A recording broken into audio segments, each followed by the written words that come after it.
Herkese merhaba. Kavurmalı bir tost yaptım. Bazen adamın canı çekiyor, işte canım çekti yaptım. Tarifini de sizlerle paylaşmak istedim. Deneyecek olanlara şimdiden afiyet olsun. Kanalımı desteklemek için videolarımı beğenmeyi ve abone olmayı unutmayın. Önce ekmeğimizi yararak başlamak istiyorum.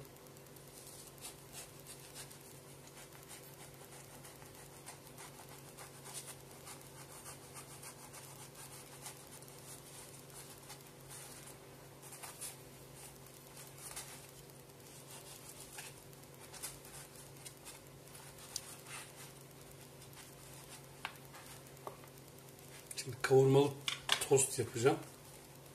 Ama şöyle bir şey. Bu 150 gram. Yarısını bunda kullanacağım. Onun için ortadan ikiye böldüm. Ve biraz parçalayacağım.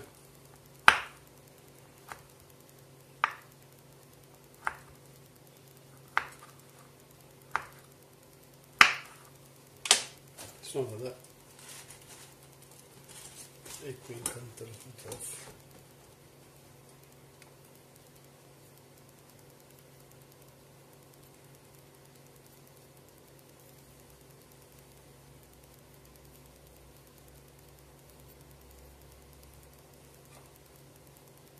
Kalın kalmış biraz.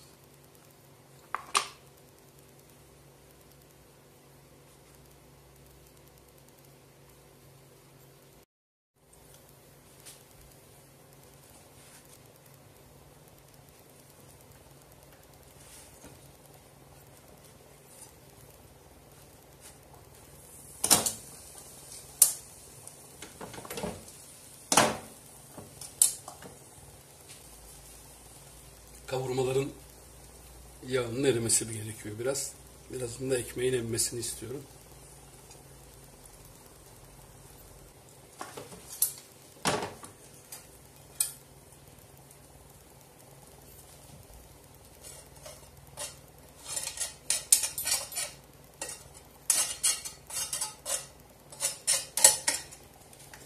Evet.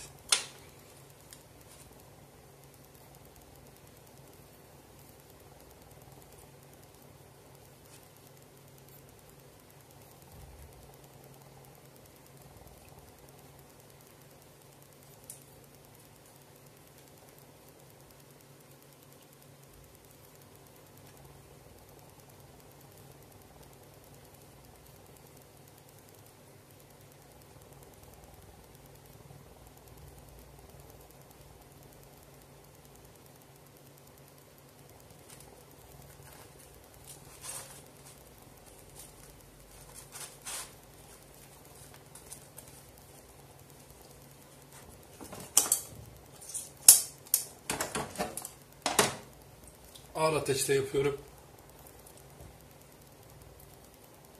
Kaşar erisin hem de ekmek yanmasın diye.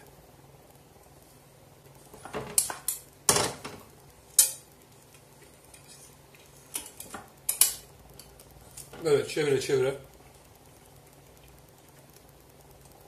Bitirene kadar devam edeceğim.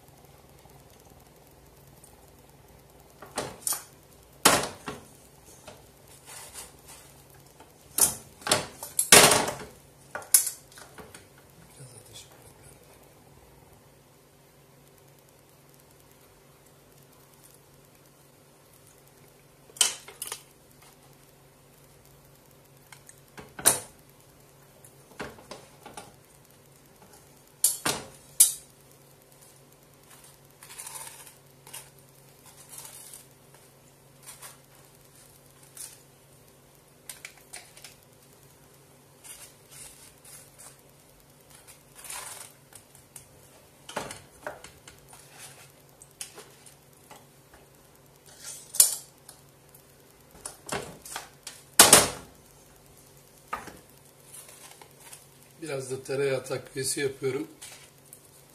Tostu lezzetlendirmek için.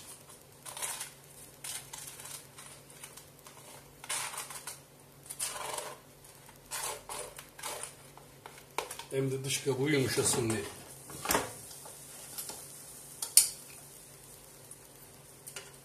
Yoksa kabuk çok sertleşiyor pişerken.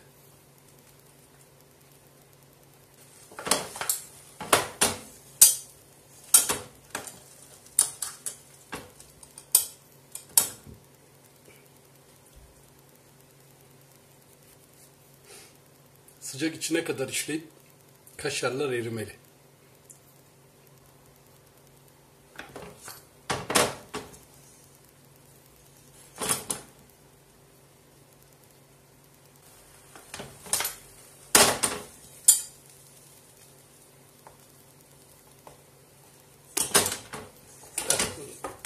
Tamamdır.